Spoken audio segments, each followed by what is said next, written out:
රුපියල් 5000 දීමනාව මිස්ටර් පෙන්ෂනර්ගෙන් ගොඩක් දෙනෙක් අහපු ප්‍රශ්නයක් තමයි මේ රුපියල් 5000 දීමනාව ගැන. රුපියල් 5000 දීමනාව ගැන මිස්ටර් පෙන්ෂනර් මීට කලිනුත් වීඩියෝ එකක් කරලා තියෙනවා. වෙනස් වීම එක්ක රුපියල් 5000 දීමනාවේ වර්තමාන තත්ත්වය ගැන අද මිස්ටර් පෙන්ෂනර් කතා කරන්න බලාපොරොත්තු වුණා. විශ්‍රාමිකයන්ට මුල් තැන ලබා දෙන ඔබගේ YouTube නාලිකාව මිස්ටර් පෙන්ෂනර් සමග අදත් මේ ඔබ රැඳී සිටින්නේ. ආයුෂ බොහෝ වෙන්න කියලා ප්‍රාර්ථනා කරන ගමන් සුපුරුදු පරිදි අදත් ඔබ මිස්ටර් පෙන්ෂනර් YouTube නාලිකාවට සාදරයෙන් පිළිගන්නවා. පරපුරකට අභිමානයක් එක් කරමින් දැනුවත් විශ්‍රාමික ප්‍රජාවක් බිහි කිරීම අපගේ පරමාර්ථයයි. ඒ වෙනුවෙන් අප කැප වූ අප ඔබගේ විශ්‍රාම වැටුප් සම්බන්ධ ගැටලු, යෝජනා, චෝදනා, විවේචන මේ හැම දෙයකටම අපගේ Facebook සමූහයත් WhatsApp සමූහයත් මේ වෙනකොට විවෘත කරලායි තියෙන්නේ. Facebook සමූහයත් WhatsApp සමූහයත් ලින්ක් එක description එකේ දාලා තියෙනවා. රුපියල් 5000 දීමනාව හම්බ වෙන්නේ කාටද? රුපියල් 5000 දීමනාව හම්බ වෙන්නේ නැත්තේ කාටද? රුපියල් 5000 දීමනාවෙන් කොටසක් විතරක් හම්බ වෙන්නේ කාටද? රුපියල් 5000 දීමනාව මේ වෙනකොටත් හම්බ වෙන්නේ නැත්තම් මොකද කරන්න ඕන? අද වීඩියෝ එකෙන් අපි මේ ගැන කතා කරමු. වීඩියෝ එක ස්කිප් කරන්නේ නැතුව දිගටම රැඳිලා ඉන්න කියලා ආරාධනා කරන ගමන් රාජ්‍ය පරිපාලන චක්‍රලේඛ 3/2022 චක්‍රලේඛයේ තියෙන විධිවිධාන අනුව තමයි විශ්‍රාම වැටුප් දෙපාර්තමේන්තුවෙන් මේ රුපියල් 5000 දීමනාව ගෙවීම් කරනු ලබන්නේ. රුපියල් 5000 දීමනාවේ විශේෂත්වයක් තියෙනවා. ඒ තමයි මේ රුපියල් 5000 දීමනාව ගෙවීම කරද්දී මේ විශ්‍රාම වැටුප් ගණනය කිරීම වලට අදාළ කර නොගන්නා ලෙසයි රුපියල් 5000 දීමනාව ගෙවීම කරනු ලබන්නේ. 2022 ජනවාරි මාසයේ සිට රුපියල් 5000 දීමනාව ගෙවීමට නියමිත වුණත් විශ්‍රාම වැටුප් දෙපාර්තමේන්තුව විසින් මෙය ගෙවීම ආරම්භ කරන්නේ 2022 පෙබරවාරි මාසයේ ඉඳලා. ජනවාරි මාසයේ රුපියල් 5000 හිග දීමනාවත් එක්කම පෙබරවාරි මාසයේ ගෙවන්න විශ්‍රාම වැටුප් දෙපාර්තමේන්තුව කටයුතු කරලා තියෙනවා.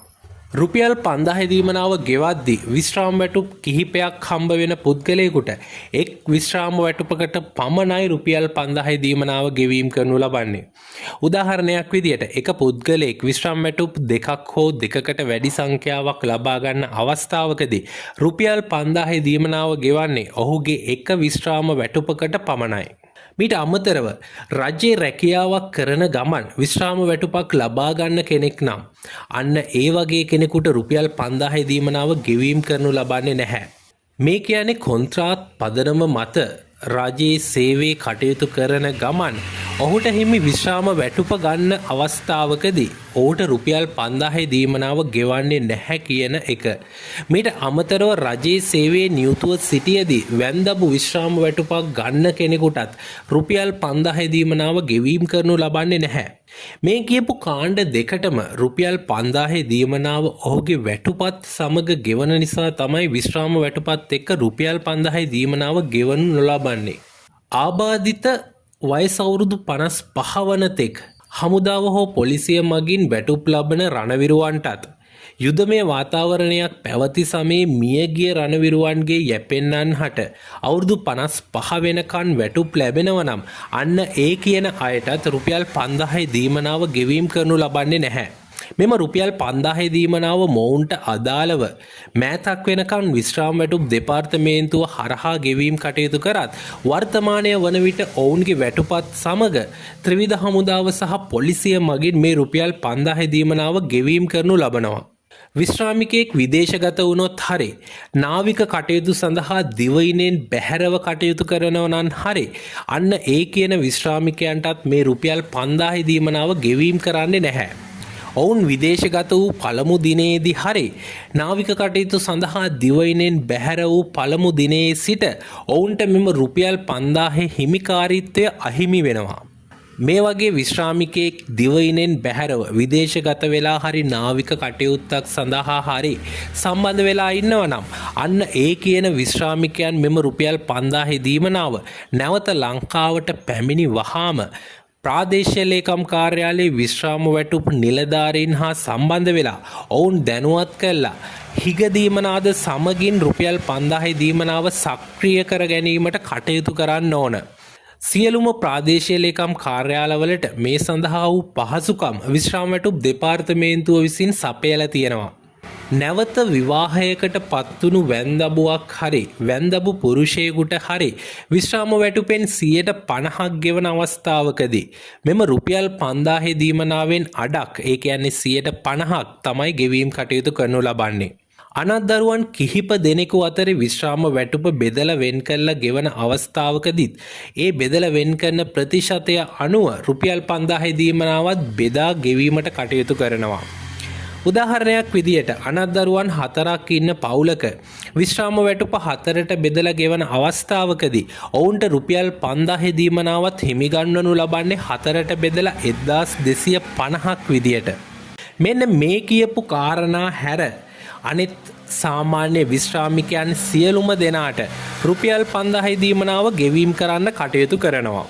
හැබැයි මේ කියපු කාරණා තෘප්ත කළත් මේ වෙනකොටත් රුපියල් 5000 දීමනාව ඔයාලට හම්බ වෙන්නේ නැත්නම් ඉක්මනටම ප්‍රාදේශීය ලේකම් කාර්යාලයකට ගිහිල්ලා විශ්‍රාම වැටුප් සම්බන්ධ නිලධාරීතුමාව දැනුවත් කරන්න කටයුතු කරන්න ඕන.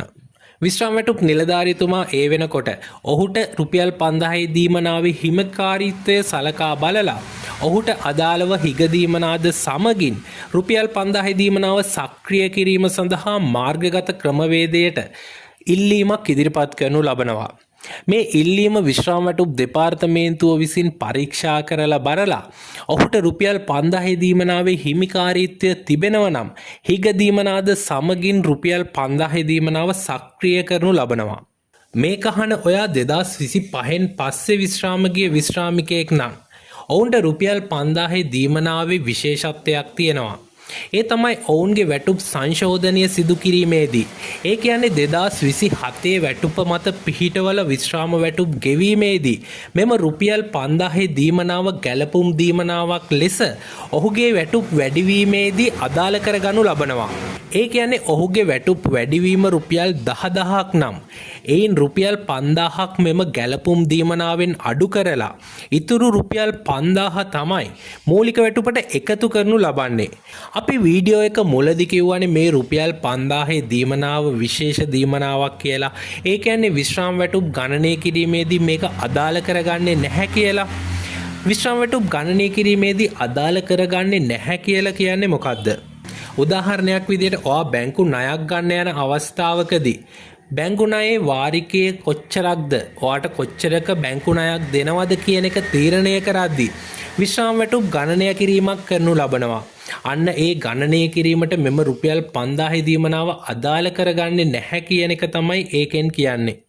විශ්‍රාමික ඔබට වටිනා බොහෝ තොරතුරු ඇතුළත් මිස්ටර් පෙන්ෂන් YouTube නාලිකාව මේ වෙනකොට subscribe කරලා නැත්නම් දැන්ම subscribe කරලා අපිත් එක්ක එකතු වෙන්න කියලා ආරාධනා කරනවා.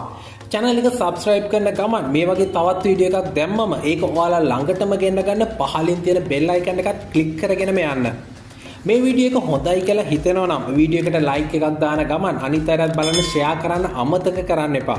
like කරපු share කරපු හැමෝටම thank you කියන ගමන් මේ වගේ විශ්‍රාමික ඔබට වැදගත් වන තවත් වීඩියෝ එකක් අරගෙන එන බලාපොරොත්තු වෙන අදට සමුගන්නම්. සියලු දෙනාටම සුබ දවසක්.